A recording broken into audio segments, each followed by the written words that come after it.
Friends good morning. ఈరోజైతే మేము బ్రేక్ఫాస్ట్కి అయితే పూరి చేస్తున్నాను ఫ్రెండ్స్. మా పాప వాళ్ళకైతే పప్పు పెట్టేశాను, తోటకూర పప్పు పెట్టేశాను. అలాగే ఇదిగోండి ఫ్రెండ్స్, వేడి వేడి రైస్ అనమాట. రైస్ కూడా ఉడికేసింది.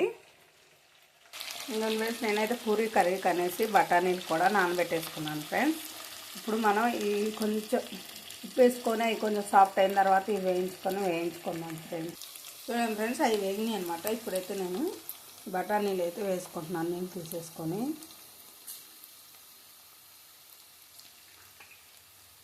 ఇంకొంచెం నీళ్ళు తీసేసాను అనమాట, వేస్తున్నాను. ఈ బఠానీ గ్రీన్ బఠానీ ఫ్రెండ్స్, అంటే ఎండు బఠానీ అనమాట. దీన్ని నైట్ అంతా స్టోర్ చేసుకున్నాను అనమాట. నేను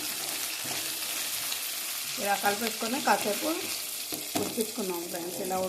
ఇలా ఉడికించుకోవడం వల్ల ఏంటంటే మనకి చక్కగా ఉడుకుతుంది అన్నమాట. బఠానీ, ఆలు అన్నీ బాగా ఫ్రై అయ్యి కొంచెం బాగుంటుంది ఫ్రెండ్స్.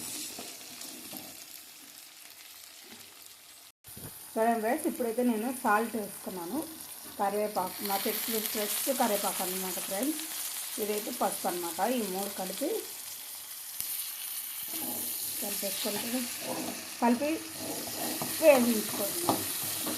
వేసుకున్నాం ఫ్రెండ్స్. బాగా వేసుకుని మంచి అరోమా వస్తుంది కరివేపాకు వేసేసరికి. ఫ్రెష్ కరివేపాకు అలా ఫ్రెండ్స్, మంచి అరోమా అయితే వస్తుంది అన్నమాట.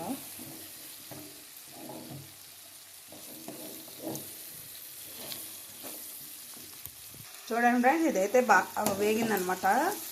కొంచెం వాటర్ వేసుకొని బాయిల్ చేసుకున్నాం ఫ్రెండ్స్. ఇలా మనకి ఎక్కువ సగం వేగితే చాలా అనమాట.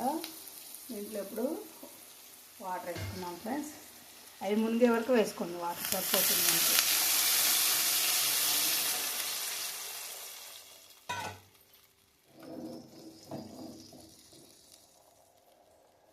మునిగే వరకు వేసుకొని నెట్ పెట్టుకుందాం ఫ్రెండ్స్. చూడండి ఫ్రెండ్స్, మనకి ఆకుకూర పప్పు అయితే ఉడికిందనమాట.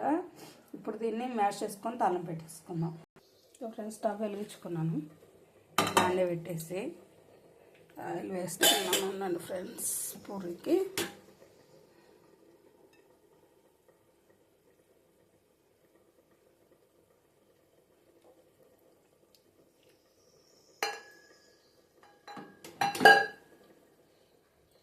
ఇంకా ఫ్రెండ్స్ చూడండి, మన పూరి కూర చాలా వరకు అయితే దగ్గర పడేస్తుంది, ఉడుకుతుంది అన్నమాట. మనకి ఇంకా కొంచెం ఉడకాలి.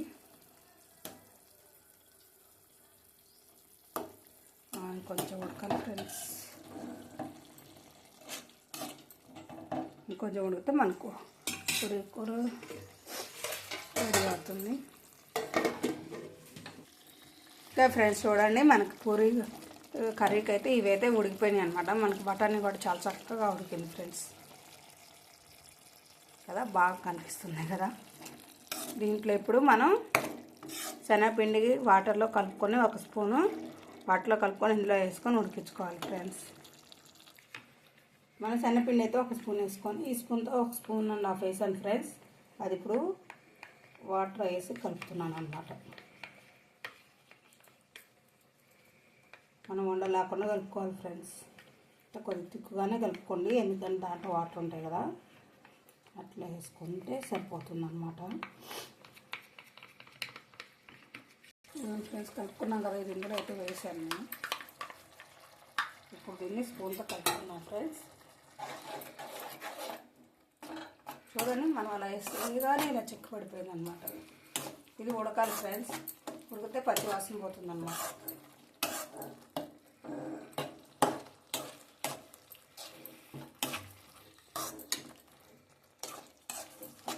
బాగా ఉడకాలి ఫ్రెండ్స్.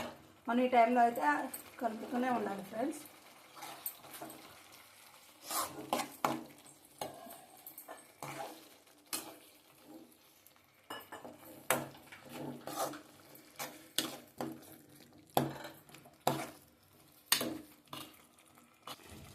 ఓకే ఫ్రెండ్స్, మన పూరి కర్రీ అయితే రెడీ అయిపోయింది.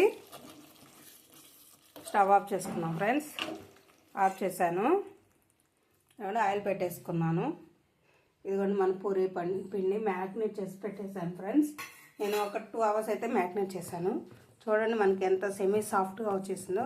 ఇప్పుడు దీన్ని చిన్న చిన్న బాల్స్గా చేసుకొని మనం పూరి చేసుకుందాం ఫ్రెండ్స్. ఇలా చిన్న చిన్న బాల్గా చేసుకొని పూరీలు చేసుకుందాం ఫ్రెండ్స్. అదిగో చూపిస్తాను చూడండి. మన పూరి అయితే ఇలా ప్రిపేర్ చేసి పెట్టుకున్నాము. ఇదిగోండి ఆయిల్ హీట్ అవుతుంది. ఇప్పుడు మనం వీటిని డీప్ ఫ్రై చేసుకుందాం ఫ్రెండ్స్. డీప్ ఫ్రై చేసుకుందాం సారీ. అందులో నేనైతే పూరి వేస్తున్నా.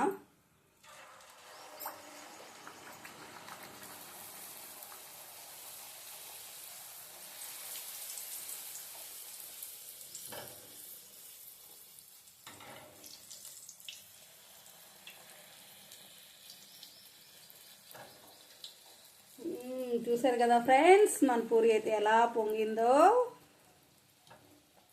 నేను సర్వింగ్ బౌల్లో తీసుకుంటున్నాను ఫ్రెండ్స్.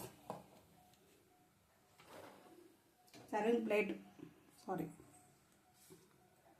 ఇలానే మనం ఇక్కడ ఉన్న పూరీలు మొత్తం వేయించుకోవాలి ఫ్రెండ్స్.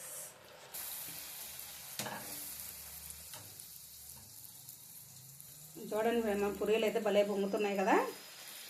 వచ్చేసేయండి ఫ్రెండ్స్, మీకు పూరి పెట్టేస్తాను. మా ఇంటికి రండి. పూరి విత్ పూరి కర్రీ రెండు పెట్టేస్తాను. పూరి కర్రీ కూడా అయిపోయింది కదా, రెండు పెట్టేస్తాను రండి. నేను సర్వింగ్ ప్లేట్లో తీసేసుకుంటున్నాను ఫ్రెండ్స్. ఇలానే అన్నీ వేయించుకోవాలి ఫ్రెండ్స్. ఓకే